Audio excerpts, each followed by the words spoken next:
உரிமையாளர்களே அனைவருக்கும் முதற்கண் வணக்கத்தை தெரிவித்துக் கொள்கிறேன். அண்ணா இங்க நீங்க எல்லாமே இருக்கிறீங்கன்னா ஒவ்வொரு கெப்பாசிட்டி சொன்னீங்க. குறைஞ்சது 5000 கெப்பாசிட்டி கட்டணம்னா 20 லட்சம் ரூபாய் இல்லாமல் கட்ட முடியாது. ஒவ்வொரு வருஷம் 50 லட்சம் 40 லட்சம் 30 லட்சம் போட்டுட்டு இன்னைக்கு இன்னொருத்தவங்க கிட்ட நாம ஒரு சூப்பர்வைசர் வருவார். அவர் வந்த உடனே என்ன கேட்பாருன்னா, தண்ணி தூங்கினியா, வரது இது தீவனத்தை போட்டியா கேட்பாரு. அது இல்லாம எடையா உங்களுக்கு வரல போகலன்னு சொல்லிட்டு செய்வார். சார் வணக்கம் சார், எங்க சார் நீங்க இந்த 10 மாట్లాட்டு ஆயிடுச்சு சார், இது என்ன தெரியல சார் உங்களுக்கு கேட்டா சரியான பதில் சொல்ல மாட்டார். இல்லை எல்லாமே நம்ம தலைதான் இருப்பாங்க. முதல் வச்சு கொட்டாவை கட்டினது நாம கூலிக்காரனா தான் இருக்கிறோம். கூலிக்குனா வேலை கிடைக்கிறனா வாய்ப்பு கிடையாது. ஒரு அண்ணன் நிறைய விழிப்புணர்வு இப்போ கோயில் பணியாளர்கள் மத்தியிலே இருக்குது. இந்த குரூப்ல ஒவ்வொருத்தருடைய கருத்தை இப்ப நீங்க பேசினா 1000 கருத்தை சொல்லுவீங்க.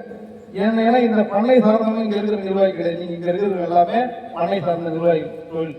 ஒரு ஆளுக்கு நீங்க 500 ரூபாய்க்கு கூலி இல்லாத ஒரு ஆம்பளால் போக முடியாது.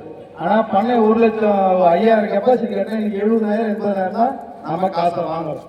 அதுல நம்ம கூலியா பார்த்தோம்னா 2 மாசத்துக்கு 40 நாள் 1.5 மாசத்துக்கு கூலியா போட்டோம்னா 500 ரூபாய் கூலினா கூட 25,000 ரூபாய் நம்ம வருமானம். ஆனா ஒட்டுமொத்த அரிசி வாங்கி போடுறது, கம்பு வாங்கி போடுறது, ரேஷன் அரிசி வாங்கி போடுறது, மற்ற தீவனம் இதெல்லாம் செலவு பண்ணா மொத்தமா நம்மளுடைய வருமானம் இல்லை.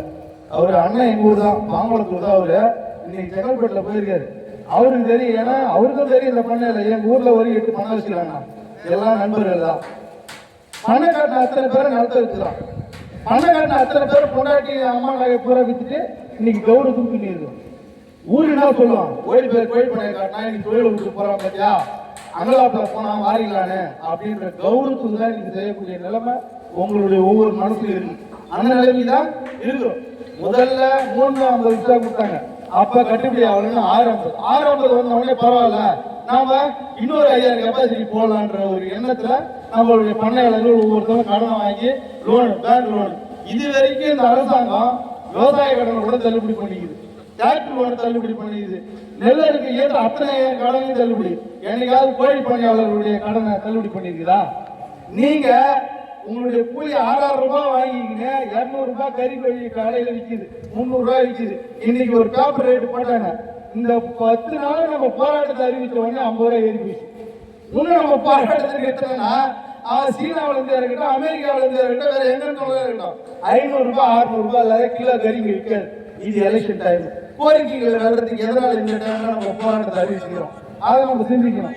இப்ப எப்படி அரசு ஊழியர்கள் எலெக்ஷன் வருது, இந்த டைம்ல நெருக்கடி கொடுத்தாதான் நம்ம வெற்றி பெற முடியும். போய் போராட்டத்தில் உட்காந்தாங்களா, வெற்றி பெற்றாங்க.